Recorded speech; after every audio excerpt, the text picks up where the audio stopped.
بسم اللہ الرحمن الرحیم۔ اللہ کے نام سے شروع جو نہایت مہربان رحم والا۔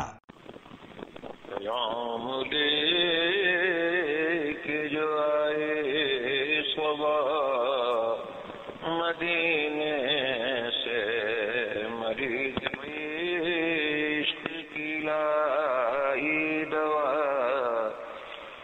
مدینے سے۔ ایک مقام پر خالق کائنات نے ارشاد فرمایا وما هو علی الغیب بضنین،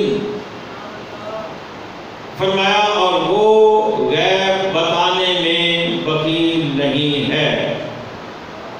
آپ بولیں گے تو پھر میں آگے چلوں گا۔ اور وہ غیب بتانے میں بخیل نہیں ہے، کیا مطلب کہ وہ بہت زیادہ غیب بتاتا ہے، یہی مطلب بنانا۔ اچھا، اب یہاں پر آ کر آپ نے نامنسی کر لیا، نہیں ہوا ضمیر ہے، وہ غیب بتانے میں بخیل نہیں ہے۔ وہ کون ہے؟ ہم کہتے ہیں آقا علیہ السلام ہیں، اور دوسرا ٹکر کہتا ہے کہ نہیں اللہ ہے۔ بات سمجھ آ گئی ہے؟ وہ نہیں بولنے کون ہو؟ اگر نہ بول سکتا ہے پھر لطیفہ سنا سمجھا، لطیفہ سننا چاہو یا قرآن حدیث سننا چاہو؟ تو پھر بولیں گے کہ پھر میں لطیفہ سناؤں گا آپ کو۔ اچھا، تو کیا ہوا؟ رب نے فرمایا وما ہوا علی الغیب بضنین، وہ غیب بتانے میں بخیل نہیں ہے۔ وہ کون ہے؟ دوسرے ٹبر نے کہا اللہ ہے، ہم نے کہا رسول اللہ ہے، دونوں میں آپس میں اختلاف ہو گیا۔ ہم نے کہا چلو ہم اپنی بات سے ہٹ جاتے ہیں، تمہاری بات مان لیتے ہیں، تمہاری بات مان لیتے ہیں۔ تم کہتے ہو کہ حضور نہیں ہے اللہ ہے، تو چلو مان لیا اللہ ہے۔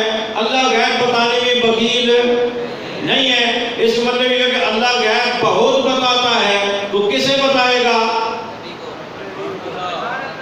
اگر اپنے محبوب کو نہیں بتائے گا تو اور کس کو بتائے گا؟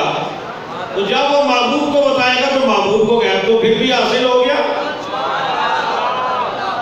ہم تمہاری بات پہ آ جاتے ہیں، چلو تمہاری مان لیتے ہیں، لیکن مقصد ہمارا ہی حل ہوگا، تمہارے ہاتھ کچھ نہیں آئے گا۔ وہ غیب بتانے میں بخیل نہیں۔ تم نے کہا اللہ، ہم نے کہا مان لیا اللہ غیب بتانے میں بخیل نہیں ہے، اس کا مطلب اللہ بہت بتاتا ہے۔ تو جب بہت بتاتا ہے تو محبوب کو چھوڑ کر باقی کسی کو بتائے گا؟ سب سے پہلے تو محبوب ہی کو بتائے گا نا۔ شہنشاہ مدینہ الصلاۃ والسلام، شہنشاہ مدینہ الصلاۃ والسلام۔